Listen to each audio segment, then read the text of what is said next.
Hello Stampers, welcome to another rubber redneck video tutorial.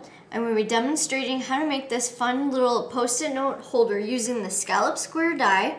And then I made this for a little Easter gift with the little bunnies on the post-it notes. To start out with, you need to take your Big Shot and the Scallop square die and die cut out one scallop square in wild wasabi. Once you have that scallop square die cut out, take your 1/16 hand punch and punch little holes in each of the scallops. Once you have taken and punched the holes in each scallop, I'm going to lay down a little piece of paper here, scratch paper.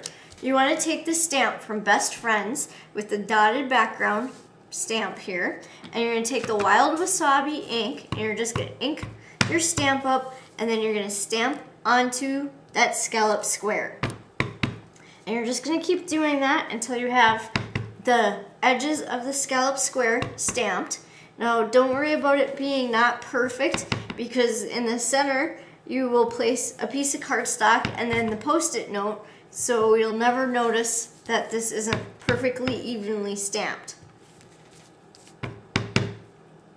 Just keep stamping around the edges. And then what I like to do with this stamped with the little dotted background, I like to kind of go around again on top of the same pattern and just kind of offset it as you go around.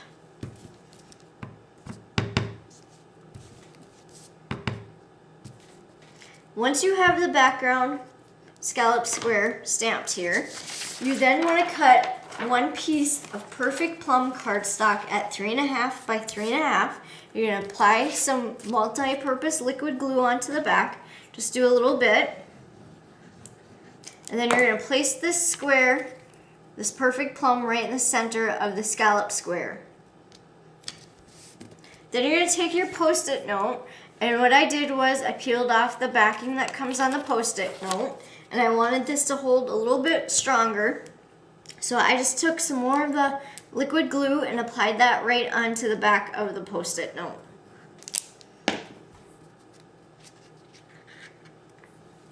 And then you're just going to place your post-it note right in the center of the perfect plum cardstock. Once you have that attached to the scallop square, then you want to take some of the 1/4 inch garden green grosgrain ribbon, and you're going to wrap this around the scallop square. And you want the end to be on the back. Wrap your ribbon around, and then you're going to place a glue dot on the end of the ribbon, and then you're going to attach the other end of the ribbon on top. And you're just going to attach that ribbon right to that glue dot, and then you can take your scissors and just trim the ribbon from the roll. Once you have your ribbon trimmed, then you're ready to finish decorating a little post-it note. What I did was I slid up the ribbon up towards the top a little bit more. I then took the stamp from the occasion's alphabet and I used the letter Y and stamped it in wild wasabi onto a piece of very vanilla cardstock.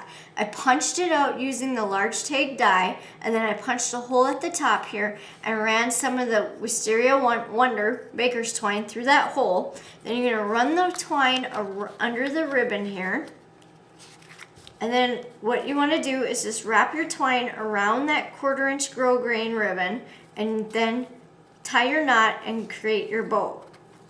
And once you have your bow created, then you can adjust the little loops on the bow to how you want.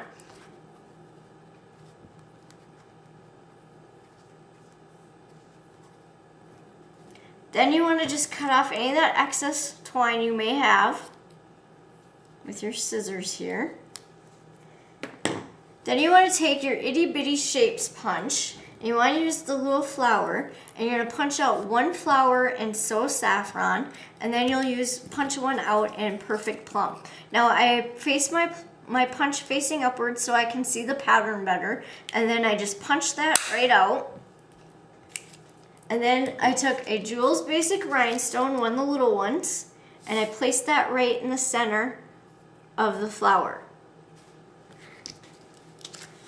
Now Stampin' Up's cardstock is very heavy duty cardstock, so when you bend up the little petals, there's layers to the cardstock, and then the layers will actually kind of separate. So then what I did was I took my nail and just split the 2 layers of cardstock here to kind of give it a little more decoration to the little flower.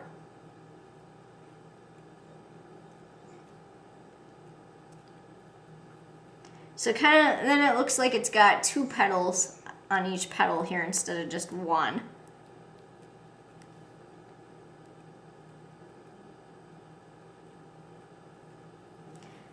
So then the perfect plum flower, what I did was I took a little of that liquid glue, held the petals forward and placed a little glue on the back, and then I placed that little flower down here on the bottom right hand corner of my tag. And then I took the other flower in So Saffron, bent it up, the petals upwards again, and then I took a glue dot. Now the glue dot will be a little bit bigger than the flower, so what you want to do is take your glue dot and kind of roll it over so it's even smaller. Attach it to the back of that little So Saffron flower, and then place that right in the center of your baker's twine bow. And then that completes the little tutorial for the little scallop square post-it note holder. Thank you for watching.